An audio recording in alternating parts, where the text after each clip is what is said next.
Parliamentary leaders کے ساتھ باتیں کی آپ نے، ہمیں بھی موقع ملا، لیکن میں چاہوں گا کہ انٹرویو میں بھی بات ہو جائے. کیا چائنا کو کانفیڈنس میں لیا گیا ان علاقوں میں جہاں آپ کا اور چائنا کا سرحدی علاقے کے اوپر ایک ایگریمنٹ ہوا تھا 60s میں؟ جی بالکل.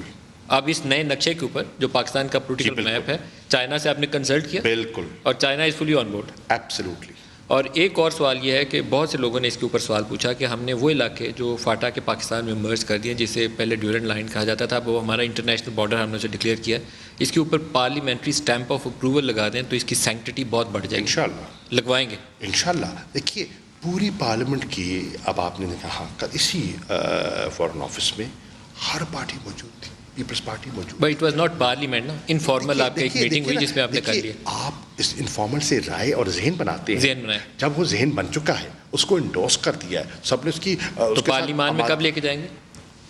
مشورے کی بات ہے، پی ایم کا فیصلہ ہوگا جب وہ لے جانا چاہیں گے، لیکن اس پہ پوری پارلیمنٹ کو انڈورس کر دیا ہے. پوری پارلیمنٹ نے اس کو، صرف پارلیمنٹ نہیں، کشمیر کی قیادت نے اس کو انڈورس کیا. لیکن یہ آپ کا پلان ہے کہ آپ اسے پارلیمنٹری اپروول دلوائیں گے؟ دیکھیے میری رائے میں اگر ہو جائے تو اچھی بات اور مزید مضبوط ہو جائے گی. اور مضبوط ہو جائے گی. سر لیکن ایک اور چیز بتائیے، یونائٹڈ نیشنز کی جو ریزولوشن ہے وہ ہم کہتے تو ہیں، ابھی آپ نے نقشے کے اوپر بھی مہر لگا دی کہ یو این ایس سی کی جو ریزولوشنز ہیں ان اکارڈنس ٹو دیٹ پلیبسائٹ ہوگا، رائٹ ٹو سیلف ڈٹرمنیشن ہوگا، پھر ستمبر میں اجلاس بھی آ رہا ہے. کچھ آپ منصوبہ بندی کر رہے ہیں کہ ہم کیسے ان کو ابھی آپ کے انٹرویو سے پہلے میری انڈونیشیا کی وزیر خارجہ سے لمبی گفتگو ہوئی ہے. ان سے میں نے فون کیوں کیا؟ کیونکہ آج سلامتی کونسل کی صدارت انڈونیشیا کے پاس ہے.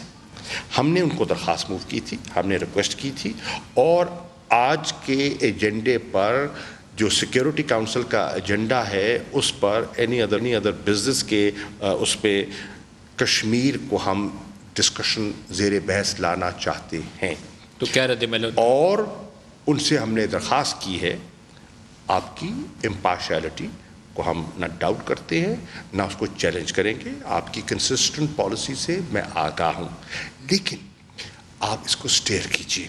سلامتی کونسل کی قراردادیں ہیں، اقوام متحدہ کے سیکرٹری جنرل کا بیان آپ کے سامنے ہے 8 اگست کو، جنہوں نے ریٹریٹ کی تھی اقوام متحدہ کی پوزیشن. آپ اس سے غافل نہیں ہیں، آپ کے آگاہ ہیں. ان کو سامنے رکھتے ہوئے سیکرٹری جنرل کے بیان کو، سلامتی کونسل کی قراردادوں کو، ایجنڈے پہ آپ، اور انڈونیشیا کا آپ کو رسپانس کب ملا جب آپ نے کہا کہ ہم کشمیر کو ایجنڈے پہ لانا چاہتے ہیں؟ تو پازیٹیو تھا. اور دیکھیے پھر ایک سال میں میں نے ان کو کہا کہ سچویشن بہتر نہیں ہوئی. دیکھیے نریندر مودی نے قوم کو خواب کیا دکھایا تھا، کشمیریوں کو، کہ یہ اقدامات جو ہم لے رہے ہیں، یہ میجرز، اس سے خوشحالی آئے گی، سرمایہ کاری ہوگی، ڈیولپمنٹ ہوگی.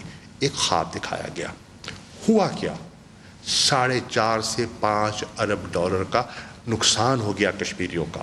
ان کا ٹورزم برباد ہو گیا، ان کی معیشت برباد ہو گئی. 7 لاکھ کے قریب تو لوگ مزید بے روزگار ہو گئے. اور گھر گھر میں آج اس وقت ایک سکتہ طاری ہے. جو وہاں ظلم کی داستان ہے، وہ سرچ اینڈ کارڈن آپریشن جو ہو رہے ہیں، شہید کی لاش نہیں دیتے.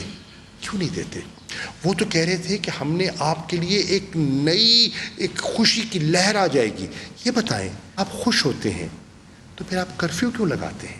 آج اس وقت وہاں کرفیو کیوں ہے؟ لوگوں کو تو مٹھائیاں بانٹنی چاہیے تھی. آج تو وہاں خوشی کے ترانے ہونے چاہیے تھے. آج تو وہاں جشن ہونا چاہیے تھا، 1 سال کی کامیابیوں کا جشن ہونا چاہیے تھا. آج وہاں ہو کا عالم ہے، سڑکیں سنسان ہیں، کشمیری اضطراب کی کیفیت میں ہیں. اور جتنا کشمیری آج متنفر ہے دلی سے، کبھی نہ تھا. ایک زمانے میں ملک صاحب ایک کشمیری ایلیمنٹ تھا جو ہمارے سے ہاں میں ہاں ملاتا تھا، اور اتنا ہی بڑا ایلیمنٹ تھا جو دلی کے ساتھ حکومتیں بناتا تھا. آج وہ ایلیمنٹ بھی دلی کے ساتھ بات کرنے کے لیے تیار نہیں.